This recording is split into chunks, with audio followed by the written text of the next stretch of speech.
Following the impacts from Typhoon Imong, also known as Kome, and even Francisco, and now we still have Krosa out here, located in the Mariana Islands, the general extended outlook in the tropics in the Western Pacific is going to start to calm down a little bit. Now, we're going to talk about that in just a bit, but let's talk about our systems that are still active, because we still have the remnants of Imong, also known as Kome, which is still bringing scattered showers across Okinawa and the southern Japanese islands, continues to enhance the monsoonal flow across western areas of the Philippines, and all of this is feeding into our still very active tropical storm over the northern Mariana Islands, skirting just around the Ogasawara Islands and heading off towards the north. And as long as that's there, we're still going to see this tail, and we're still going to see this inflow of convective activity. So where's Krosa going? Well, this one there's Guam in the bottom of your screen, and it is lifting towards the north, impacting parts of the northern Mariana Islands. So Saipan still looking at scattered showers, and further towards north, buoys in the area reporting waves about 12 to 15 feet. So not great for any sort of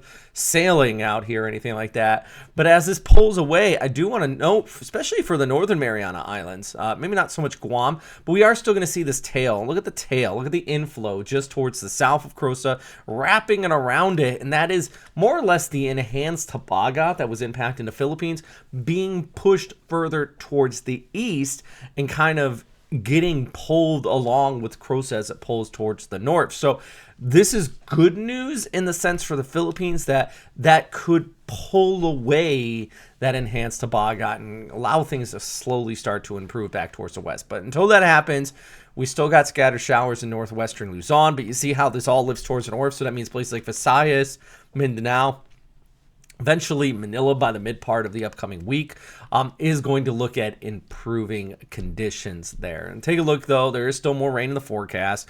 You still have that inflow from the northern Mariana Islands, scattered showers also wrapping it around for Okinawa, the southern Japanese islands, even flow kicking around like this. Western coast of Taiwan, still going to see spots about 300 to 400 millimeters.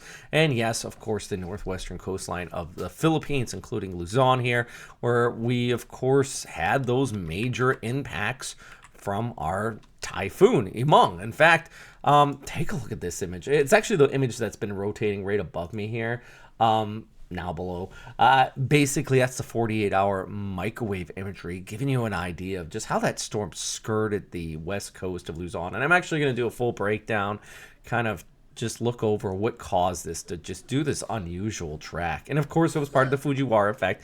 Well, also at the same time, we had rapid intensification, then rapid weakening. It just is definitely a storm that deserves to be studied. So I'm going to continue to look at that. And plus, just this overall setup. I know this is not really anything terribly new, but this is a unique setup in the sense that we just have so many storms around this just general sloppy mess. And honestly, if you look at the overall imagery here, you pretty much have one big fat circulation. And hear me out here. Look at this. So let's put this on loop. And this is what I guess kind of has been making this so difficult. There's no clear and concrete high pressures. It's just this big old circulation. And within said circulation, we get these occasional spin-ups if they enter an area just prime enough for intensification that is allowing them to strengthen. And thus you have, of course, Tropical Storm Krosa. We had Imong. We had Francisco.